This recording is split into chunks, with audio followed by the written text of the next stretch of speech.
Just a couple of things before I speak. A reminder that Beth Tikvah is in the midst of a campaign to raise funds for Israel on behalf of the Synagogue. I got a very good report today or earlier in the week about the amount of money we've raised, so we should be very proud of the funds that we've raised that are going to go to United Hatzalah and to the Jewish National Fund to support some important life-saving projects in Israel. But they said only 35% of the congregation is participating in the campaign. So the funds are good, but the participation rate, I think we can do better. This is an ongoing campaign. It's not about how much you give, but to me at least, it's about encouraging the congregation, even those who have already supported Israelis already in the past 6 months. We're doing this as a shul. Please be a part of it. We're not really looking for large, I have to be careful what I say. Well, we are looking for large donations if you want to make a large donation, but I'd be more impressed to get that participation rate up, at least up to 50%, so this can truly be a congregational campaign. I also want to wish condolences to Lillian Cornfield, our former executive director. She's in Shiva this week, mourning the loss of her husband Joel. You should know no further sorrow. So this is Shabbat HaGadol. Shabbat HaGadol is a very, very important Shabbat, and traditionally it's a time when the Rabbi speaks about Pesach in a text-based, much more elucidating way, trying to dig deeper into the meaning of the Seder and give us some themes to think about as we prepare to celebrate with our families and prepare for the holiday itself. So this year I thought that I would take a stab at trying to understand the meaning of Elijah's cup, which is actually should be known as the fifth cup of the Seder. And I'm going to explain in the course of what I hope is my study this morning, the origins of the fifth cup, where it comes from, and why this year it might be a particularly important cup to discuss and point to. It's, as far as I know, a universal custom. I have never heard of a Seder that does not have an Elijah's cup. But what's less universal is people's understanding of why we have that cup. The explanation that I grew up with was that Elijah is going to come into the Seder. It was sort of like a Santa Claus moment. Elijah was going to come. We had to open the door so Elijah could come in and drink from that cup. Now, why was Elijah coming that night? Never really clear. Something to do with the Messiah, something to do with redemption. But we're going to see that there's actually a lot more that can be said about that fifth cup of wine, and that actually it never begins as the cup of Elijah. It begins as a fifth cup of wine. Before I start, let's remember that in the time of the temple, the Passover offering was the central observance of the year. Every person had to participate in the Pesach. They had to bring a lamb to Jerusalem, to the altar of the temple. And if you did not, you were given one more opportunity to do so in the course of the year. But if you did not on either of those two opportunities, you were considered almost to have forfeited your right to call yourself a Jew. You're no longer part of the community. After the temple is destroyed, the surviving community has to come up with a ritual that will be as powerful as that Passover offering once was in the temple. That is the origin of our Seder. Our Seder is not really discussed much in the Bible. The emphasis in the Bible is the Pesach, the Passover offering. When the rabbis are coming up with what a new observance might look like, that takes place at the same time as the original Passover meal, but one that can't make use of a lamb because we don't have a temple anymore. They turn to certain themes, and one of those elements or themes is drinking. There must be wine at the Seder. There is no reference to any wine in the Bible. If you look at the Torah, it doesn't talk about the presence of wine. It talks about matzah. It talks about maror.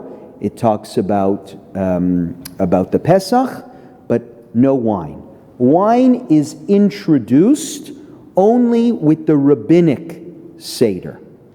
Wine is a very, very powerful symbol, but in those days, it was common for aristocrats to have wine present at their major festivals. And the best guess we have of why the rabbis chose to incorporate wine into the Pesach observance is because everybody around them, when there was a major festival, was drinking wine.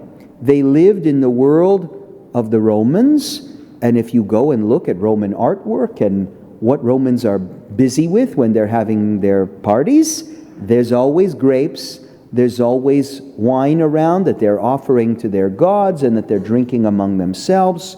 And of course, around the same time, Christianity is just becoming a new religion, and the central feature of the Eucharist, or one of the central features of the Eucharist, is also the drinking of wine.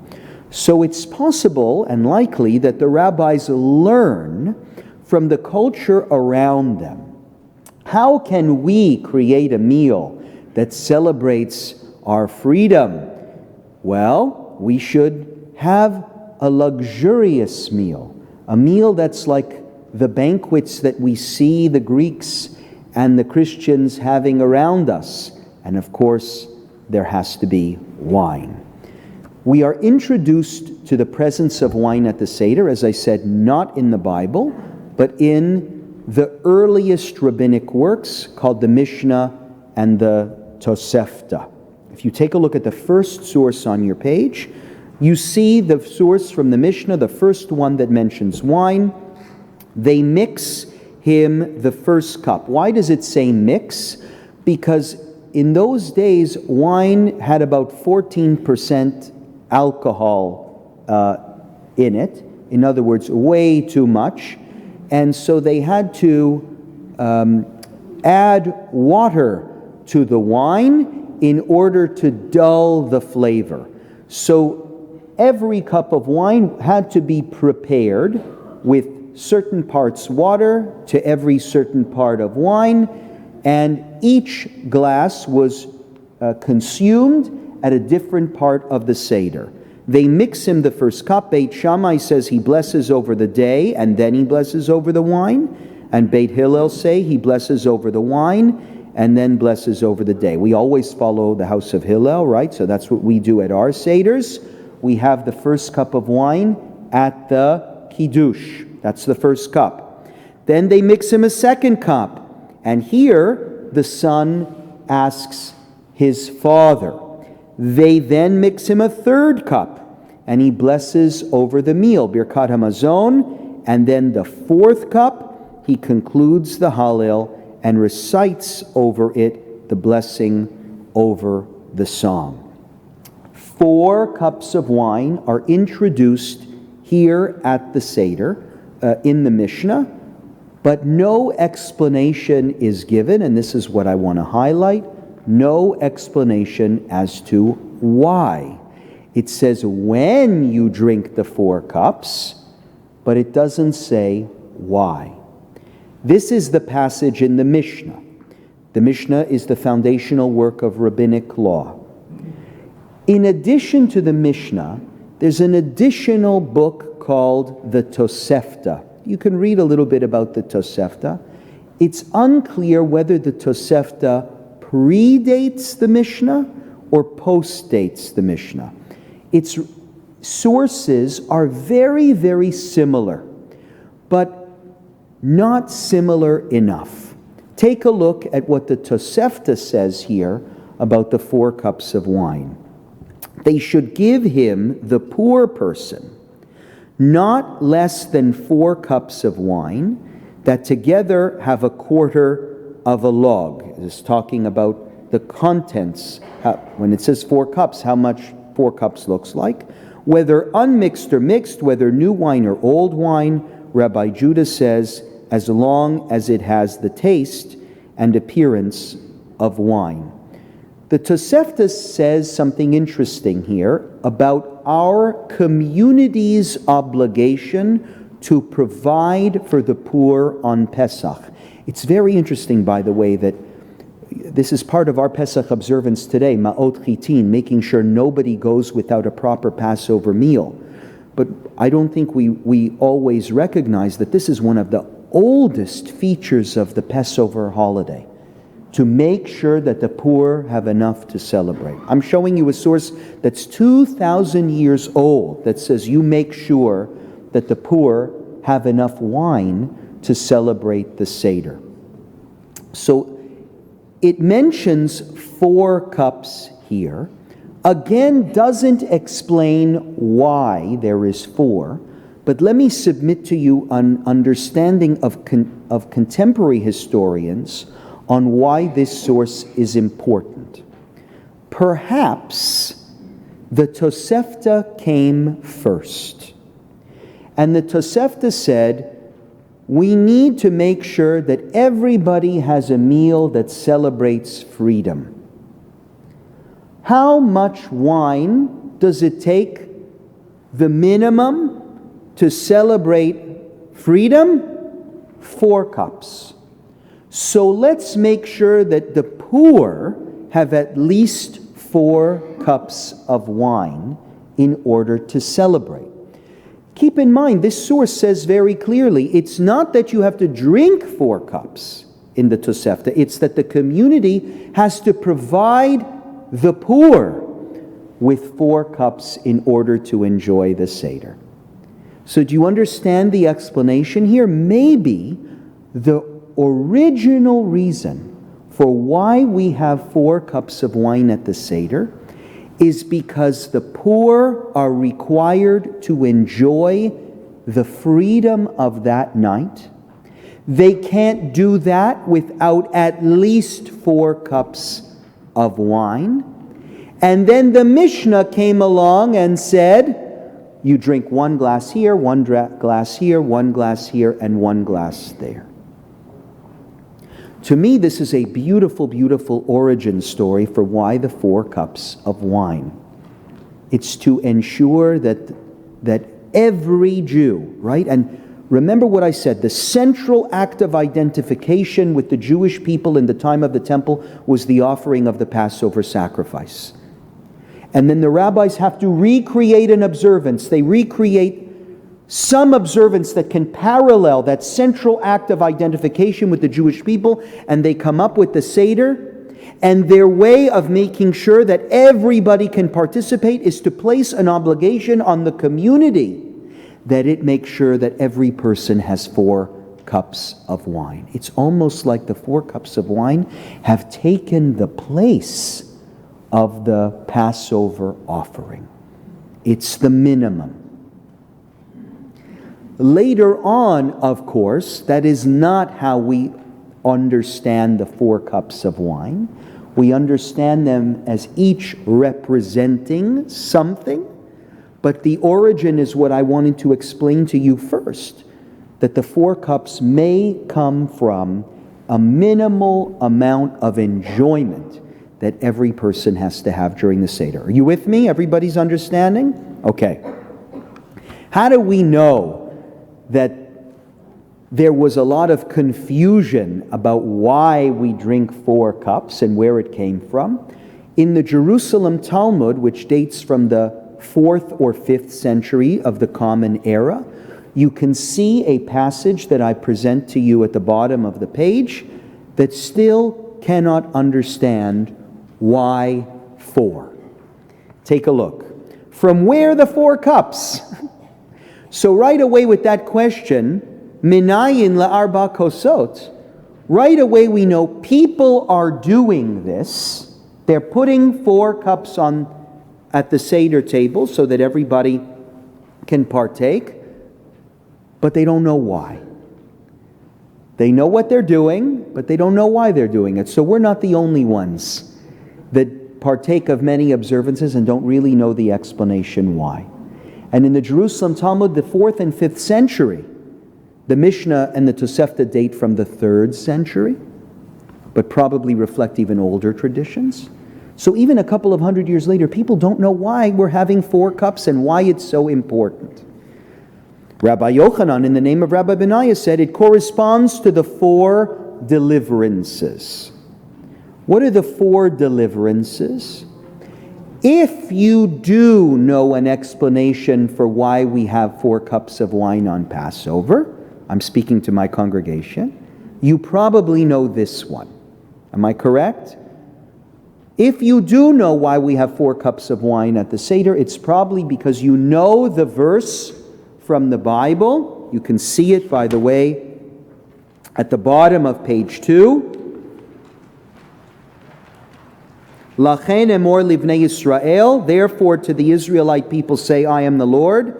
Vehotzeiti etchem mitachat sivlot Mitzrayim, I will free you from the labors of the Egyptians. Vehitzalti etchem miavodatam, that's number 2. I will deliver you from their bondage. Vega'alti etchem bizroa netuya b'shvatim gedolim, I will redeem you with an outstretched arm. Ve'lakachti etchem li la'am, and I will take you to be my people.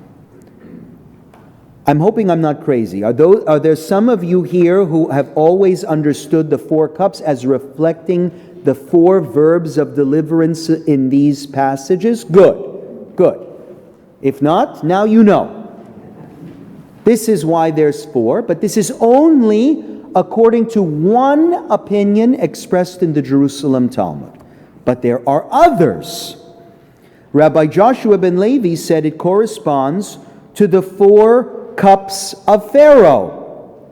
Now, if you think about it, this is from the dream. Remember, Pharaoh's butler was in jail, and he had the dreams of Pharaoh's cup. This is actually a better explanation. Why? Because these are actual cups. Vehotzeiti, ve'itzalti, vegalti, velakachti, the verbs of redemption don't mention anything about cups. But in Pharaoh's dream, we have actual cups, so maybe that's why we have 4 cups of wine. Just to skip down to the next bolded part, Rabbi Levi said it corresponds to the 4 kingdoms. There's a traditional explanation that the Israelites will be subjected to the dominion of 4 evil kingdoms before the Messiah comes. The Edomites, the Egyptians, and there's one I'm forgetting. But each one of the 4 kingdoms represents one of the cups. That's another possibility. Our teachers say it corresponds to the 4 cups of doom that the Holy One will make the Gentiles drink at the end of days. And in accordance with this, He will let Israel drink 4 cups of consolation at the end of days. What you're seeing here is total confusion about why we drink 4 cups of wine. The last one is very interesting. This 4 cups of consolation comes from the 23rd Psalm. My cup runneth over. If you count the number of cups that are mentioned there, Adonai mechelkat kosi dishanta b'shemen roshi kosi revaya. The number of cups that are mentioned in the psalm, you get to 3, and the rabbis say, well, count the last one as 2 because it's overflowing. It just goes more to show you that they land with this tradition, but don't know why it's 4. Let's go to the next page, page 2. Another explanation for why 4 cups. Right at the end of this passage, Rava said, do you see that 3 lines from the bottom? Rava said, he has fulfilled the obligation to drink the 4 cups of wine, but has not fulfilled the obligation to drink in a way that expresses freedom. What's Rava talking about? Someone comes up with the idea, maybe a person can take a giant jug of wine and drink all 4 cups at once. It's a kegger. Okay? And we're going to drink, and that's easier for me than drinking slowly throughout the night. And Rava says you can't do that. Why? Because a free person doesn't drink like that. So Rava adds an additional explanation for why 4 cups of wine. Because 4 cups expresses a sort of leisurely drinking. You imagine almost a wine tasting, and you go from each cup of wine to the next, and you're enjoying the flavor, and that's a way of expressing freedom. Maybe that's why we have 4 cups of wine, to drink leisurely, casually, slowly throughout the meal, and it takes about 4 cups from the beginning of the Seder to the end, so that you always have a little bit of wine to sip from your glass and enjoy the meal. Maybe that's the explanation. And actually, Maimonides says that is the reason. In the middle of the page, in each and every generation, a person must present himself as if he himself has now left the slavery of Egypt, right? So Maimonides says a very, very important mitzvah on Passover, you have to show as if you are redeemed. Show that you're free. How do you show that you're free? Look at the 3rd line again from the bottom of that paragraph. Regarding the 4 cups, one must mix them in order that the drink be pleasant. It is all according to the wine and according to the opinion of the drinker.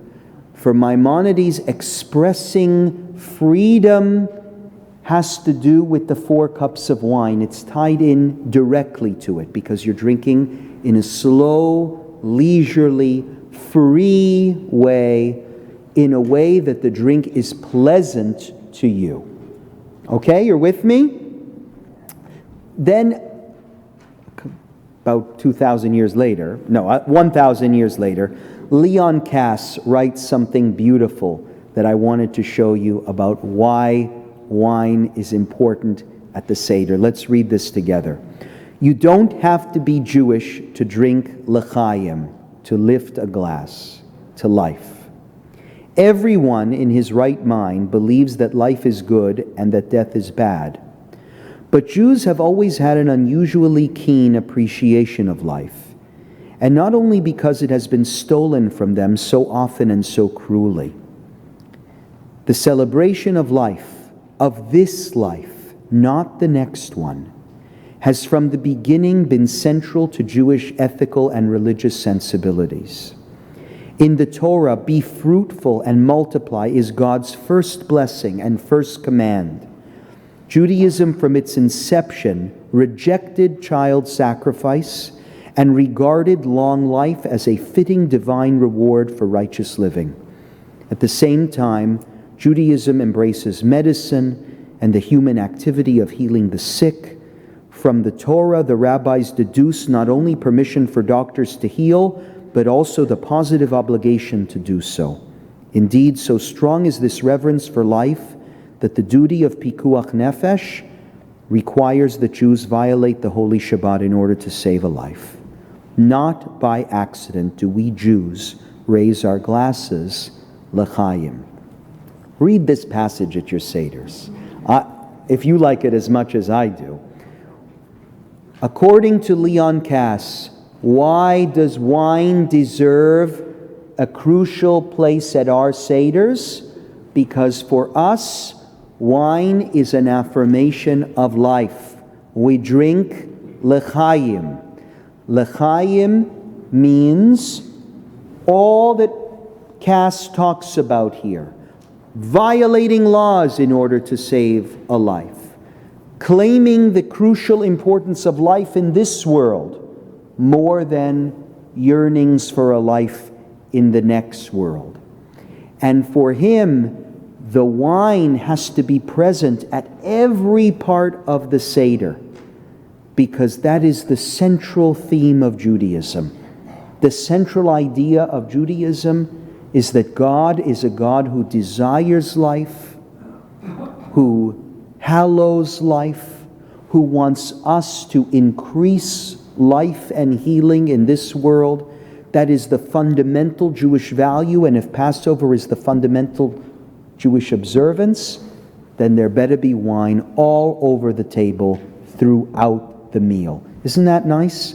So drinking is, so far we've seen, it's a celebration of redemption, of deliverance, freedom, being able to enjoy, being pleasant, and life.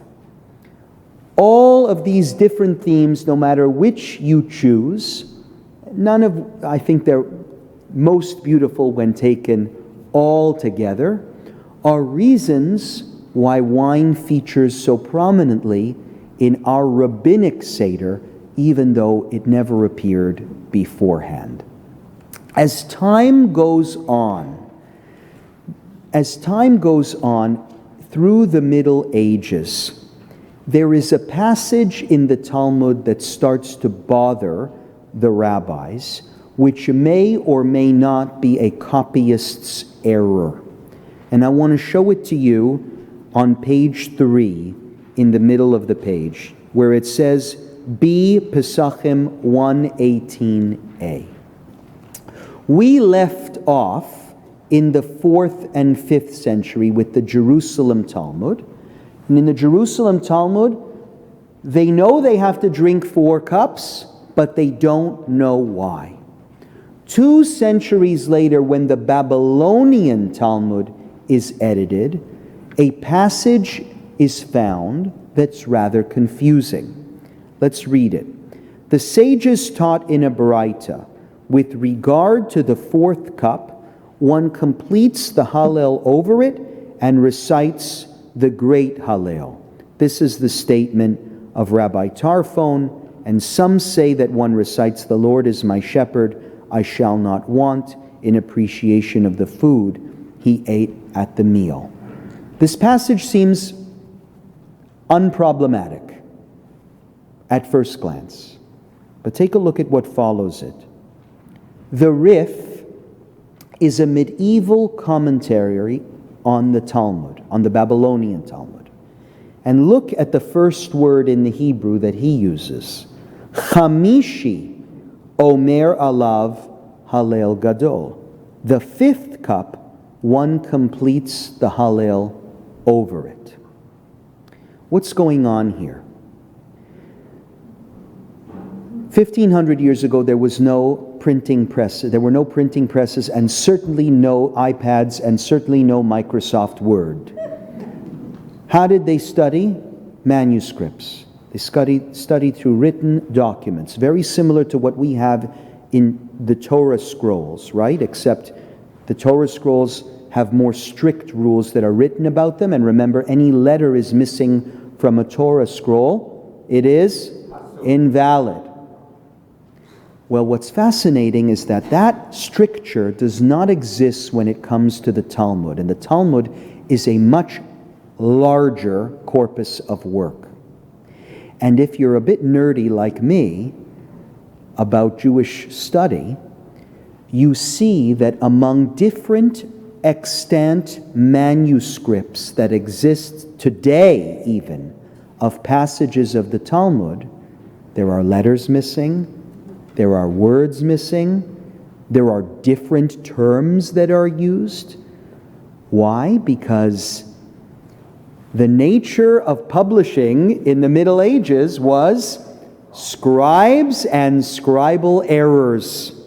And some scribes who felt, this word would work better here than the word that I'm using from the masterwork that I'm copying from. I'll just change it. Do you know how frustrating that is? When we don't know whether the manuscript we have is the original, reflects the original or not. And it looks like the Rif, Rabbeinu Isaac Alfasi, who lived in the Middle Ages, had a different manuscript of the Talmud than Rashi did. The Rif lived in Germany, Rashi lived in Provence. One manuscript said, the fourth cup of wine is the one you say Hallel over. But another manuscript said, Chamishi Omer Alav Hallel Gadol. There's a fifth cup of wine. Now why would there be a fifth cup of wine when the Mishnah only talks about 4? I'm going to explain with the best guess that historians have. Our Haggadah didn't come from Sinai. The Haggadah that you're using at your table grew and grew and grew. That's the nature, by the way, of Jewish liturgy. It never shrinks. It only gets longer and longer. That's what happened to the Haggadah. Over the ages, additional prayers got added. One of the prayers that got added to the Haggadah is called the Hallel Gadol. Hodu l'Adonai ki tov ki li'olam chasdo. Hodu l'Adonai ha'adonim ki li'olam chasdo. It's recited in the Siddur as well. That prayer was not in the original Haggadah. It's a rather long psalm. And it got added to the Haggadah in the Middle Ages. This is the first instances we see of the Hallel Gadol making its way into the Haggadah. And 4 cups of wine, maybe, was just not enough anymore to get through the whole Seder. You know, you need something to drink in order to help digest your food. And so it is possible that by the time even of the Babylonian Talmud, some Seders got longer and additional cups of wine were added. That's a possibility. And as it got added, the explanations all started to fail. Why? Because I thought the whole reason, or one of the reasons why we have 4 cups of wine is because there are only 4 languages of redemption. Vehotzeiti, vehitzalti, vega'alti, velakachti. How can you add a 5th cup of wine? Therefore, probably some wise scribe saw that word chamishi in the Talmud and said, that can't make sense. There's no 5th cup of wine. He erased it and changed the word to revi'i, back to 4 cups of wine. Now, just because one scribe erases something in a manuscript does not mean that a custom which exists to drink a 5th cup necessarily goes away. And not only that, just because one scribe changes it on his manuscript doesn't mean that other manuscripts aren't going to retain the error. So all over the place at this time in the Middle Ages, there are fights between different communities as to whether that word should be 4 or 5. If you look here in the Tosafot, they're in the 15th century. We follow the manuscript 4th and not the manuscript 5th. I wish I had some interesting, sexy story to tell you about how the cup of Elijah came into being. But I don't. The best guess I have of where that 5th cup came from is people were thirsty. And the Seder took a long time. And it got longer and longer. And remember, the wine that they drank had to be mixed with water. So it was not even as strong as the wine we drink today. And it was a big meal, and they had to drink. And 5 cups is about right for how long it took to get through the Haggadah from beginning to end. This is how the cup of Elijah probably began. And then a counter-reaction takes place from rabbis who say, we don't like that explanation. Everything we do at the Seder has to have meaning. It's 4 cups because there are 4 languages of redemption, and that's what we have to stick to.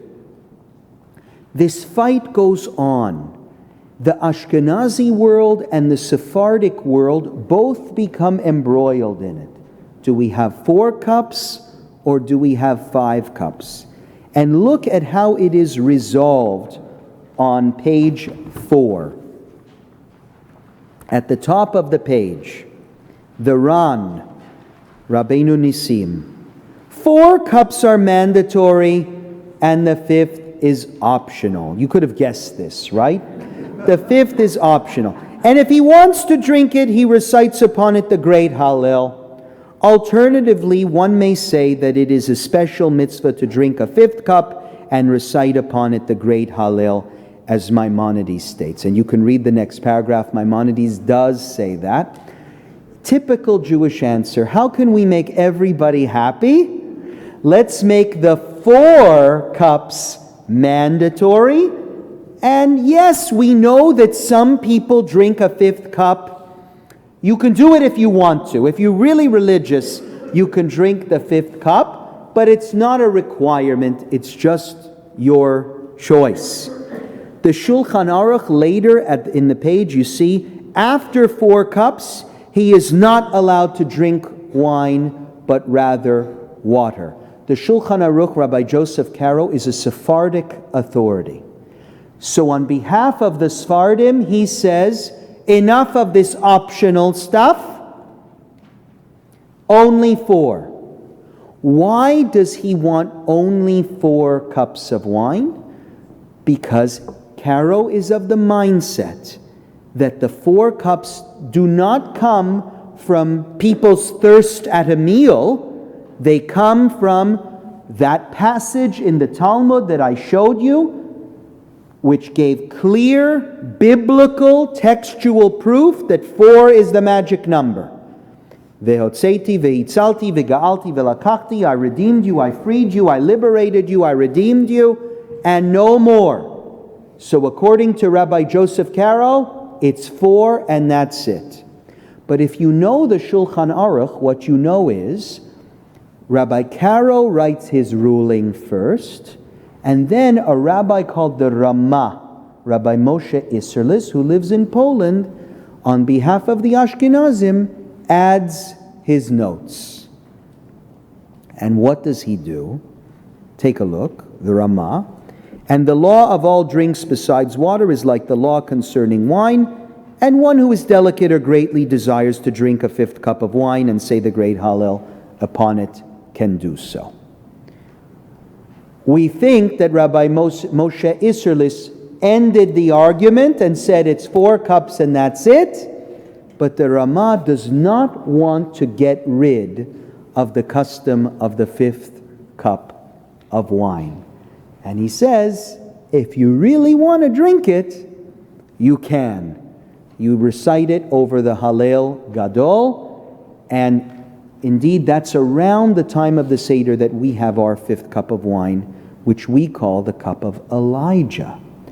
Where does the idea come from that this is Elijah's cup? Take a look at the bottom of page 4.